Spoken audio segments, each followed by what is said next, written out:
ओम शांति। 7 जुलाई 2025 की प्रातः मुरली में बाबा ने कहा, मीठे बच्चे, तुम बहुत रॉयल स्टूडेंट हो। तुम्हें बाप, टीचर और सतगुरु की याद में रहना है, अलौकिक खिदमत करनी है। मीठे बच्चे, तुम बहुत रॉयल स्टूडेंट हो। तुम्हें बाप, टीचर और सतगुरु की याद में रहना है, अलौकिक सेवा करनी है। प्रश्न है, जो अपने आप को बेहद का पाठधारी समझकर चलते हैं, उनकी निशानी सुनाओ। उत्तर है, उनकी बुद्धि में कोई भी सूक्ष्म व स्थूल देहधारी की याद नहीं होगी। वह एक बाप को और शांति धाम घर को याद करते रहेंगे, क्योंकि बलिहारी एक की है। जैसे बाप सारी दुनिया की खिदमत करते हैं, पतितों को पावन बनाते हैं, ऐसे बच्चे भी बाप समान खिदमतगार बन जाते हैं। ओम शांति। पहले पहले बाप बच्चों को सावधानी देते हैं। यहाँ बैठते हो तो अपने को आत्मा समझ बाप के आगे बैठे हो। यह भी बुद्धि में लाओ कि हम बाप के आगे भी बैठे हैं, टीचर के आगे भी बैठे हैं। नंबर 1 बात है, हम आत्मा है, बाप भी आत्मा है, टीचर भी आत्मा है, गुरु भी आत्मा है, एक ही है ना। यह नई बात तुम सुनते हो। तुम कहेंगे, बाबा हम तो कल्प कल्प यह सुनते हैं, तो बुद्धि में यह याद रहे। बाबा कहते हैं, यह नई बात तुम सुनते हो। तुम कहेंगे, बाबा हम तो कल्प कल्प यह सुनते हैं, तो बुद्धि में यह याद रहे। बाप पढ़ाते हैं, हम आत्मा इन ऑर्गन्स द्वारा सुनती हैं। यह ज्ञान इस समय ही तुम बच्चों को मिलता है, ऊंचते ऊंच भगवान द्वारा। वह सभी आत्माओं का बाप है जो वर्षा देते हैं। क्या ज्ञान देते हैं? सबकी सद्गति करते हैं, यानी घर ले जाते हैं। कितनों को ले जाएंगे यह सब तुम जानते हो। मच्छरों सदृश सभी आत्माओं को जाना है। सतयुग में एक ही धर्म, पवित्रता, सुख, शांति सब रहता है। तुम बच्चों को चित्र पर समझाना बहुत सहज है। बच्चे भी नक्शे पर समझ जाते हैं ना। इंग्लैंड है, यह है, फिर वह याद पड़ जाता है। ऐसे भी है, बाबा कहते हैं, यह भी ऐसे है। एक एक स्टूडेंट को समझाना होता है। महिमा भी एक की है। शिवाय नमः, ऊंचते ऊंच भगवान। बाबा कहते हैं, रचता बाप घर का बड़ा होता है ना, वह हद के यह है सारे बेहद के घर का बाप। यह फिर टीचर भी है, तुमको पढ़ाते हैं, तो तुम बच्चों को बहुत खुशी रहनी चाहिए। तुम स्टूडेंट भी रॉयल हो। बाप कहते हैं, मैं साधारण तन में आता हूँ। प्रजापिता ब्रह्मा भी जरूर यहाँ चाहिए। उन बगैर काम कैसे चल सकता? और जरूर बुजुर्ग ही चाहिए, क्योंकि एडॉप्टेड है ना, तो बुजुर्ग चाहिए। श्री कृष्ण तो बच्चे बच्चे बोल ना सके, बुजुर्ग शोभता है। बच्चे को थोड़े ही कोई बाबा कहेंगे, तो बच्चों को भी बुद्धि में आना चाहिए, हम किसके आगे बैठे हैं। अंदर में खुशी भी होनी चाहिए। स्टूडेंट कहाँ भी बैठे होंगे, उनकी बुद्धि में बाप भी याद आता है, टीचर भी याद आता है। उनको तो बाप अलग, टीचर अलग होता है। तुम्हारा तो एक ही बाप, टीचर, गुरु है। यह बाबा भी तो स्टूडेंट है, पढ़ रहे हैं, सिर्फ लोन पर रथ दिया हुआ है और कोई फर्क नहीं।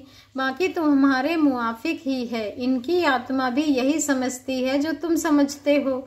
बलिहारी है ही एक की, उनको ही प्रभु ईश्वर कहते हैं। यह भी कहते हैं, अपने को आत्मा समझ एक परमात्मा को याद करो।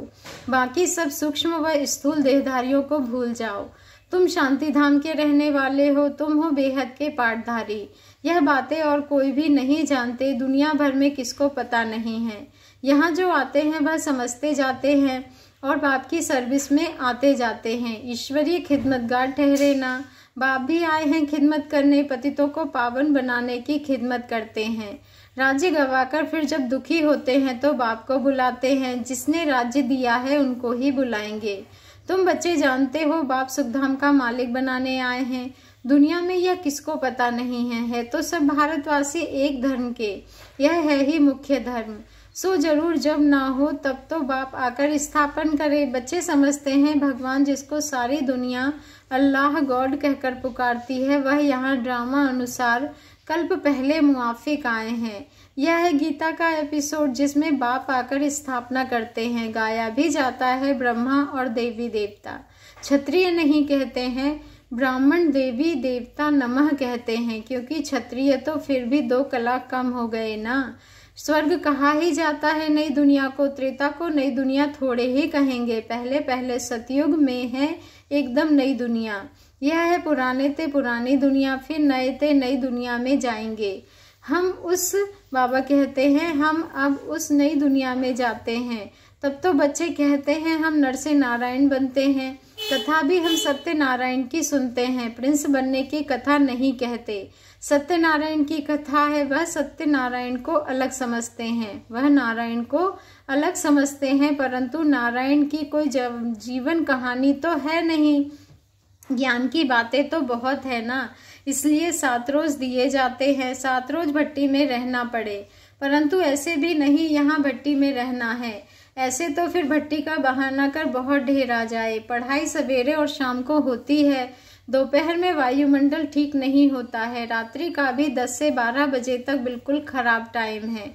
यहाँ तुम बच्चों को भी मेहनत करनी है, याद में रह सतो प्रधान बनने की। यहाँ तो सारा दिन काम धंधे में रहते हो, ऐसे भी बहुत होते हैं जो धंधा धोरी करते फिर पढ़ते भी हैं जास्ती अच्छी नौकरी करने के लिए। यहाँ भी तुम पढ़ते हो तो टीचर को याद करना पड़े जो पढ़ाते हैं। अच्छा, टीचर समझकर ही याद करो तो भी तीनों ही इकट्ठे याद आ जाते हैं। बाप, टीचर, गुरु तुम्हारे लिए बहुत सहज है तो झट याद आने चाहिए। यह हमारा बाबा भी है, टीचर और गुरु भी है, ऊंचते ऊंच बाप है जिससे हम स्वर्ग का वर्षा ले रहे हैं। हम स्वर्ग में जरूर जाएंगे, स्वर्ग की स्थापना जरूर होनी है। तुम पुरुषार्थ सिर्फ करते हो उच्च पद पाने के लिए, यह भी तुम जानते हो। मनुष्यों को भी पता पड़ेगा, तुम्हारा आवाज फैलता रहेगा। तुम ब्राह्मणों का, बाबा कहते हैं, तुम ब्राह्मणों का अलौकिक धर्म है श्रीमत पर अलौकिक सेवा में तत्पर रहना। यह भी मनुष्यों को पता पड़ जाएगा कि तुम श्रीमत पर कितना उच्च काम कर रहे हो। तुम्हारे जैसी अलौकिक सर्विस कोई कर ना सके। तुम ब्राह्मण धर्म वाले ही ऐसा कर्म करते हो तो ऐसे कर्म में लग जाना चाहिए, इसमें ही बिजी रहना चाहिए। बाप भी बिजी रहते हैं ना। तुम राजधानी स्थापन कर रहे हो, वह तो पंचायत मिलकर से पालना करती रहती है। यहाँ तुम गुप्त वेश में क्या कर रहे हो? तुम हो incognito, unknown warriors, non violence. इसका अर्थ भी कोई समझते नहीं है। तुम हो डबल अहिंसक सेना। बड़ी हिंसा तो यह विकार की है जो पतित बनाती है, इनको ही जीतना है। भगवान वाच, काम महाशत्रु है, इन पर जीत पाने से ही तुम जगत जीत बनेंगे। यह लक्ष्मी नारायण जगत जीत है ना, भारत जगत जीत था। यह विश्व के मालिक कैसे बने यह भी बाहर वाले समझ ना सके। इस समझने में बड़ी विशाल बुद्धि चाहिए। बड़े बड़े इम्तिहान पढ़ने वाले की विशाल बुद्धि होती है ना। तुम श्रीमत पर अपना राज्य स्थापन करते हो, तुम किसको भी समझा सकते हो कि विश्व में शांति थी ना और कोई राज्य नहीं था। स्वर्ग में अशांति हो ना सके। वशिष्ठ को कहते ही हैं गार्डन ऑफ अल्लाह। सिर्फ बगीचा थोड़े ही होगा, मनुष्य भी चाहिए ना। अभी तुम बच्चे जानते हो हम वशिष्ठ के मालिक बन रहे हैं। तुम बच्चों को कितना नशा रहना चाहिए और ऊंच ख्यालात होने चाहिए। तुम बाहर के कोई भी सुख को नहीं चाहते हो। इस समय तुमको बिल्कुल सिंपल रहना है। अभी तुम ससुर घर जाते हो, यह है पियर घर। यहाँ तुम्हें डबल पिताएं मिले हैं, एक निराकार ऊंचते ऊंच, दूसरा फिर साकार वह भी ऊंचते ऊंच। अभी तुम ससुर घर विष्णुपुरी में जाते हो, उनको कृष्णपुरी नहीं कहेंगे, बच्चे की पुरी नहीं होती। विष्णुपुरी अर्थात लक्ष्मी नारायण की पुरी। तुम्हारा है राजयोग तो जरूर नर से नारायण बनेंगे। तुम बच्चे हो सच्चे सच्चे खुदाई खिदमतगार। बाबा सच्चा खुदाई खिदमतगार उसे बनाते हैं जो कम से कम 8 घंटा आत्माभिमानी रहने का पुरुषार्थ करते हैं। कोई कर्म बंधन ना रहे तब खिदमतगार बन सकते हो और कर्मातीत अवस्था हो सकती है। नर से नारायण बनना है तो कर्मातीत अवस्था जरूर चाहिए। कर्म बंधन होगा तो सजा खानी पड़ेगी। बच्चे खुद समझते हैं याद की मेहनत बड़ी कड़ी है। युक्ति बहुत सहज है, सिर्फ बाप को याद करना है। भारत का प्राचीन योग मशहूर है। योग के लिए ही नॉलेज है जो बाप आकर सिखलाते हैं। श्री कृष्ण को योग थोड़े ही सिखलाते हैं, श्री कृष्ण को फिर सुदर्शन चक्र दे दिया है। वह भी चित्र कितना रॉन्ग है। अभी तुमको कोई चित्र आदि भी याद नहीं रहना है, सब कुछ भूलो, कोई में बुद्धि ना जाए। लाइन क्लियर चाहिए। यह है पढ़ाई का समय। दुनिया को भूल अपने को आत्मा समझ और बाप को याद करना है, तभी पाप नाश होंगे। बाप कहते हैं पहले पहले तुम अशरीरी आए थे, फिर तुमको जाना है। तुम ऑलराउंडर हो, वह होते हैं हद के एक्टर्स, तुम हो बेहद के। अभी तुम समझते हो हमने अनेक बार पार्ट बजाया है, अनेक बार तुम बेहद के मालिक बनते हो। इस बेहद के नाटक में फिर छोटे छोटे नाटक भी अनेक बार चलते रहते हैं। सतयुग से कलयुग तक जो कुछ हुआ है वह रिपीट होता रहता है, ऊपर से लेकर अंत तक तुम्हारी बुद्धि में है। मूल वतन, सूक्ष्मतन और सृष्टि का चक्र बस, और कोई धाम से कोई काम नहीं। तुम्हारा धर्म बहुत सुख देने वाला है, उनका जब समय आएगा तब वह आएंगे। नंबरवार जैसे जैसे आए हैं ऐसे ही फिर जाएंगे। हम और धर्म का क्या वर्णन करेंगे, तुमको सिर्फ एक बात की ही याद रहनी है। चित्र आदि यह सब भूलकर एक बाप को याद करना है, ब्रह्मा विष्णु शंकर को भी नहीं, सिर्फ एक को। वह समझते हैं परमात्मा लिंग है। अब लिंग समान कोई चीज हो कैसे सकती है, वह भला ज्ञान कैसे सुनाएंगे। बाबा कहते हैं लिंग जैसी चीज हो कैसे सकती है। बाबा कहते हैं वह भला ज्ञान कैसे सुनाएंगे। क्या प्रेरणा से कोई लाउड स्पीकर रखेंगे जो तुम सुन सकेंगे। प्रेरणा से तो कुछ होता नहीं, ऐसे नहीं शंकर को प्रेरते हैं। यह सब ड्रामा में पहले से ही नूंद है, विनाश तो होने का है ही। जैसे तुम आत्मा शरीर द्वारा बात करती हो वैसे परमात्मा भी तुम बच्चों से बात करते हैं।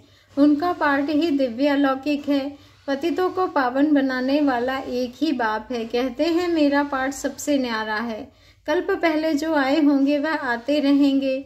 जो कुछ भी पास्ट हुआ ड्रामा, इसमें जरा भी फर्क नहीं। फिर पुरुषार्थ का ख्याल रखना है, ऐसे नहीं ड्रामा अनुसार हमारा कम पुरुषार्थ चलता है, फिर तो पद भी बहुत कम हो पड़ेगा। पुरुषार्थ को तेज करना चाहिए, ड्रामा पर छोड़ नहीं देना है। अपने चार्ट को देखते रहो, बढ़ाते रहो, नोट रखो। हमारा चार्ट बढ़ता जाता है, कम तो नहीं होता है। बहुत खबरदारी चाहिए। यहाँ तुम्हारा है ब्राह्मणों का संग, बाहर में कुछ सभी है कुसंग। वह सभी उल्टा ही सुनाते हैं। अब आप तुमको कुसंग से निकालते हैं। मनुष्यों ने कुसंग में आकर अपना रहन सहन, अपनी पहरवाइश आदि सब बदल दी है। देश वेश ही बदल दिया है, वह भी जैसे अपने धर्म की इंसल्ट की है। देखो कैसे कैसे बाल बनाते हैं, देह अभिमान हो जाता है। 100-150 रुपया देते हैं सिर्फ बाल बनाने के लिए। इसको कहा जाता है अति देह अभिमान। वह फिर कभी ज्ञान उठा ना सके। बाबा कहते हैं बिल्कुल सिंपल बनो। ऊंची साड़ी पहनने से भी देह अभिमान आता है। देह अभिमान तोड़ने के लिए सब हल्का कर देना चाहिए। सबसे अच्छी, बाबा कहते हैं अच्छी चीज देह अभिमान में लाती है। तुम इस समय बनवाह में हो ना, हर चीज में मोह, हर चीज से मोह हटाना है। बहुत साधारण पहन रहना है। शादी आदि में बल रंगीन कपड़े आदि पहन कर जाओ, तोड़ निभाने अर्थ पहना, फिर घर में आकर उतार दिया। तुमको तो वाणी से परे जाना है। वानप्रस्थी सफेद पोष में रहते हैं। तुम एक एक छोटे बड़े सब वानप्रस्थी हो। छोटे बच्चों को भी शिव बाबा की ही याद दिलानी है, इसमें ही कल्याण है। बस तुमको अभी जाना है शिव बाबा के पास। अच्छा, मीठे मीठे सिक्की लदे बच्चों प्रति माता पिता बाप दादा का याद प्यार और गुड मॉर्निंग। रूहानी बाप की रूहानी बच्चों को नमस्ते, और हम रूहानी बच्चों की रूहानी माता पिता बाप दादा को दिल से याद प्यार, गुड मॉर्निंग और नमस्ते। शुक्रिया बाबा, शुक्रिया। धारणा के लिए मुख्य सार है, सदा ध्यान रहे कि हमारी कोई भी चलन देह अभिमान वाली ना हो। बहुत सिंपल रहना है, किसी भी चीज में ममत्व नहीं रखना है। कुसंग से अपनी संभाल रखनी है।